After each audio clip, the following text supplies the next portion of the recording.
আউযু বিল্লাহি মিনাশ শাইতানির রাজিম বিসমিল্লাহির রহমানির রহিম। আসসালামু আলাইকুম ওয়া রাহমাতুল্লাহ। আজকে আমরা জানব কোন সূরা কখন পড়া উত্তম এবং বিশেষ ফজিলত সম্পর্কে। নাম্বার 1, সূরা ওয়াকিয়া। সূরা ওয়াকিয়া মাগরিবের পর পড়া উত্তম। এর বিশেষ ফজিলত হচ্ছে রিজিকের পেরেশানি দূর হয়ে যায়, অভাব থাকে না। নাম্বার 2, সূরা মুলক। সূরা মুলক এশারের পর অথবা রাতে ঘুমানোর আগে পড়া উত্তম। এর বিশেষ ফজিলত হচ্ছে কবরের আযাব থেকে বাঁচা যাবে। পাঠকারীর জন্য সুপারিশ করতে থাকবে যতক্ষণ তাকে মাফ না করা হয়। নাম্বার 3, সূরা বাকারা। যে কোনো সময় পড়া উত্তম।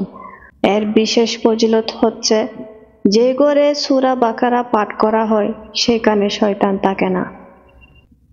নাম্বার 4, সূরা ইখলাস, সূরা ফালাক, সূরা নাস।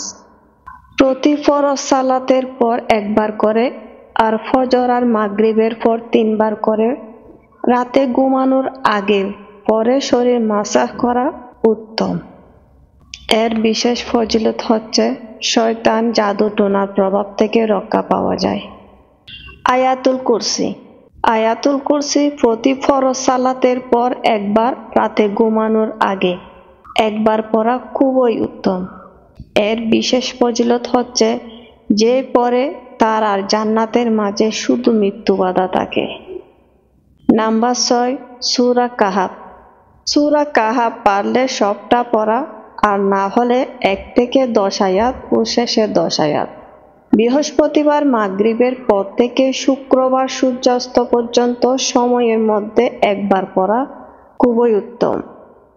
এর ফজিলত দাজ্জালের ফিতনা থেকে রক্ষা পাওয়া যায়। নাম্বার 7, সূরা হাশরের শেষ 3 আয়াত। ফজর আর মাগরিবের পর সূরা হাশরের শেষ 3 আয়াত পড়া খুবই উত্তম।